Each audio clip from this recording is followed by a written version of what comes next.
शांती. आज आहे 7/5/2024 ची मुरली. महावाक्य आहे, गोड मुलांनो, बाबांकडून करंट घ्यायचा असेल तर सेवेमध्ये मग्न रहा. जी मुले सर्व काही त्यागून बाबांच्या सेवेमध्ये मग्न राहतात तेच बाबांना प्रिय वाटतात, बाबांचे हृदय जिंकतात.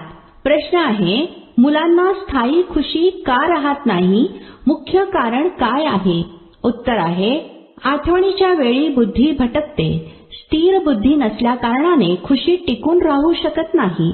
मायेची वादळे दिव्यांना हैराण करतात. जोपर्यंत कर्म अकर्म बनत नाही तोपर्यंत खुशी स्थायी राहू शकत नाही. त्यामुळे मुलांना हीच मेहनत करायची आहे.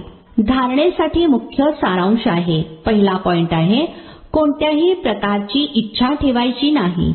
आसक्ती नष्ट करायची आहे. बाबा जे खाऊ घालतील, तुम्हाला डायरेक्शन आहे. मागण्यापेक्षा मरणे चांगले. दुसरा पॉइंट आहे, बाबांची सर्चलाईट घेण्यासाठी एका बाबांसोबत खरी प्रीत ठेवायची आहे. बुद्धीमध्ये नशा असावा की आपण संतान आहोत, ते बाबा आहेत.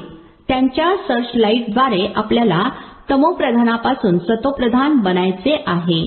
आजचे वरदान आहे, रेहेमच्या अर्थात दयेच्या भावनेद्वारे निमित्त भावाने सेवा करणारे लगावमुक्त भव. रेहेमच्या स्पष्टीकरण आहे, वर्तमान समयी जेव्हा सर्व आत्मे थकून निराश होऊन मर्सी अर्थात दया मागत आहेत, तर तुम्ही दात्याची मुले आपल्या भावा बहिणींवर रहेम दिल अर्थात दयाळू बना. कोणी कितीही वाईट असो त्याच्या प्रती देखील दयेची भावना असावी, तर मग कधीही घृणा, ईर्ष्या अथवा क्रोधाची भावना येणार नाही. दयेची भावना आपोआप निमित्त भाव इमर्ज करते.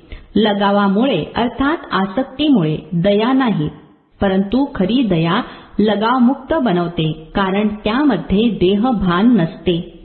स्लोगन आहे, दुसऱ्यांना सहयोग देणेच स्वतःचे खाते जमा करणे आहे. ओम शांती.